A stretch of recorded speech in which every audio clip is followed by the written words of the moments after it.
3 mars 1943. Alfredo Dalloglio, requis pour le STO, monte dans un train pour Berlin.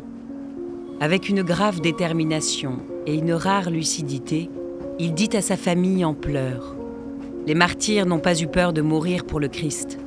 S'il le faut, je suis prêt à donner ma vie. » Il ignore qu'il ne reviendra pas et que sa vie va illuminer les ténèbres les plus profondes.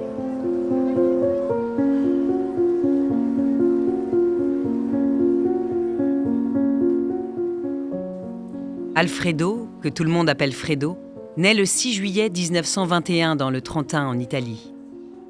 Sa famille, très pauvre et profondément chrétienne, émigre en France alors qu'il n'a que 3 ans. Après avoir vécu dans une roulotte puis une baraque à Bagnolet, son père construit de ses propres mains une petite maison à Romainville. Pour aider sa mère, Fredo participe régulièrement aux corvées d'eau, et ainsi, il apprend le don de soi. Physiquement fort, joyeux, le regard clair, il rêve d'être expert comptable, mais doit devenir préparateur en pharmacie à Levallois-Perret. C'est là qu'il découvre sa véritable vocation au sein de la jeunesse ouvrière chrétienne, la JOC. Et dès 1940, il devient dirigeant fédéral pour Paris-Est. Il se fiance à Odette, une dirigeante de la JOC féminine. Fredo n'est pas un naïf. Grâce à un médecin juif réfugié, il a compris très tôt l'horreur du nazisme. Dans ses notes de 1942, ce jeune ouvrier de 21 ans dénonce déjà les racines racistes du national-socialisme et propose une seule réponse : l'idéal d'amour du Christ pour changer la société.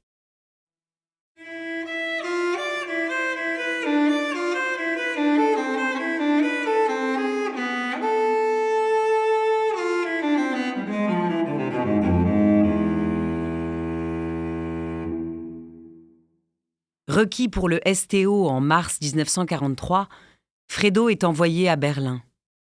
Là-bas, il est manœuvre dans une usine de peinture, mais son véritable travail est hors de l'usine. Il organise des concours d'échecs et des cercles d'études pour décrasser les âmes. Sa vie spirituelle est une horloge bien réglée. Prière et méditation à l'aube, communion spirituelle à 7 heures et chaque soir, un examen de conscience rigoureux. Avec une joie pure, il annonce à son directeur spirituel, le père Daniel, que des durs à la détente retrouvent le chemin de la confession. Il se fait guider par l'abbé René Giraudet et n'hésite pas à prier au pied de son lit, malgré les moqueries de certains. Il découvre avec humilité ce qu'est le monde ouvrier, si loin des milieux protégés de Paris. À ses parents, il écrit : « Pouvons-nous gémir comme les païens sans espérance ? Non. Je tiens le coup grâce au Christ. » Le 6 juin 1944, Fredo est arrêté par la Gestapo. Le 9 septembre, il est envoyé à l'enfer de Wühlheide, un camp d'éducation au travail où l'on dort sur le sol humide sous les coups d'un capot sadique. Épuisé, il confie à l'abbé Voinché : « Vois-tu, maintenant je n'ai plus confiance qu'au bon Dieu. » Un jour, marchant dans la boue vers le chantier, il murmure à un compagnon : « Laisse-moi, je suis dans le Seigneur. »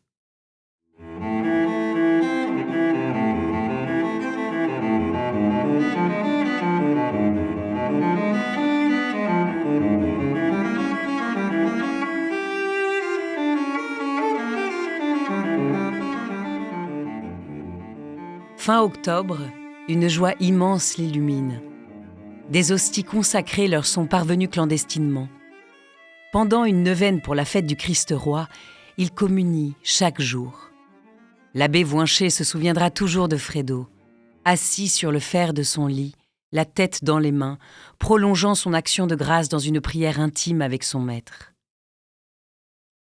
Alfredo Dalloglio finit par mourir d'épuisement le 31 octobre 1944, à la veille de la Toussaint. Son corps fut jeté à la fosse commune, mais pour ses compagnons de camp, il avait déjà rejoint ceux de là-haut. Il reste le modèle du conquérant qui a offert sa vie pour que la fraternité du Christ atteigne le cœur de tous. Reconnu bienheureux, Alfredo Dalloglio est béatifié le 13 décembre 2025 à Notre-Dame de Paris. avec 49 autres Français morts en haine de leur foi, martyrs de l'apostolat.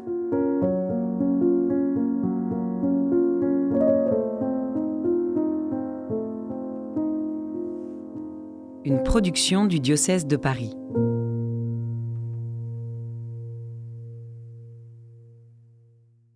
Cette série de podcasts est produite et réalisée par le service communication du diocèse de Paris avec la voix de Clémence de Vimal.